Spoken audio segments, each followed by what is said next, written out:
ఈ పుస్తకం ఎందుకు చదవాలి, ఈ పుస్తకం ఎందుకు చదవాలో ఫస్ట్లోనే మనకి ఇస్తారు. చూడండి, నేను చెప్తున్నాను. నేనేంటో నా సినిమాలు చెప్తాయి, నేనేంటో మీ హృదయాలు అంటే ఇది నేను చెప్తున్నాడు కాకుండా బ్రహ్మానంద గారి మాటలు మీరు ఊహించుకోండి. అంటే నేను ఆయన అంత గొప్ప ఆయన కాదు, బట్ ఇదంతా రాసిన ఆయనే కాబట్టి సో నేను అలా చెప్తున్నాను.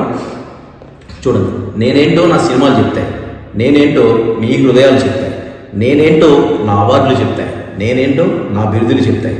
కానీ ఈ నేనుగా మీ ముందుకు వచ్చే ముందు నేనెంత సంఘర్షణ అనుభవించాను, ఎన్ని సమస్యలు అధిగమించాను, ఎన్ని పరిస్థితులను ఎదుర్కొన్నాను, ఎన్ని సమస్యల నుండి గట్టెక్కి వచ్చానో మీకు తెలియదు.